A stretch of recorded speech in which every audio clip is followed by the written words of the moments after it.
নমস্কার। কবি সুবোধ সরকারের কবিতা শাড়ি। বিয়েতে ৫১টা শাড়ি পেয়েছিল মেয়েটা। অষ্টমঙ্গলায় ফিরে এসে আরও ৬টা। এত শাড়ি একসঙ্গে সে জীবনে দেখেনি। আলমারির প্রথম থাকে সে রাখল সব নীল শাড়িদের। হালকা নীল একটাকে জড়িয়ে ধরে বলল, তুই আমার আকাশ।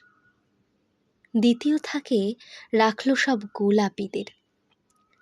একটা গোলাপিকে জড়িয়ে সে বলল, তোর নাম অভিমান। তৃতীয় থাকে ৩টে ময়ূর, যেন ৩ দিক থেকে ছুটে আসা সুখ। তেজপাতার রং যে শাড়িটার, তার নাম দিল বিষাদ। সারা বছর সে শুধু শাড়ি উপহার পেল। এত শাড়ি সে কি করে এক জীবনে পরবে? কিন্তু বছর যেতে না যেতে ঘটে গেল সেই ঘটনাটা।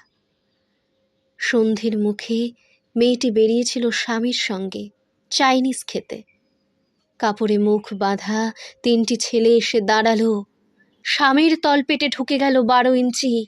ওপর থেকে নিচে, নিচে নেমে ডান দিকে পড়ে রইল খাবার।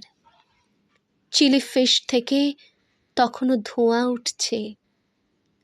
এর নাম রাজনীতি, বলেছিল পাড়ার লোকেরা। বিয়েতে ৫১টা শাড়ি পেয়েছিল মেয়েটা।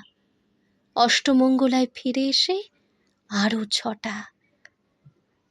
একদিন দুপুরে শাশুড়ি ঘুমিয়ে সমস্ত শাড়ি বের করে ৬তলার বারান্দা থেকে উড়িয়ে দিল নিচের পৃথিবীতে।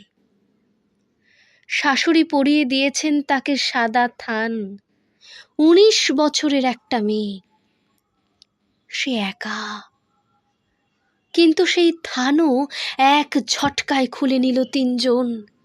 পাড়ার মোড়ে একটি সদ্য নগ্ন বিধবা মেয়ে দৌড়চ্ছে আর চিৎকার করছে, বাঁচাও। পেছনে ৩ জন, সে কি উল্লাস!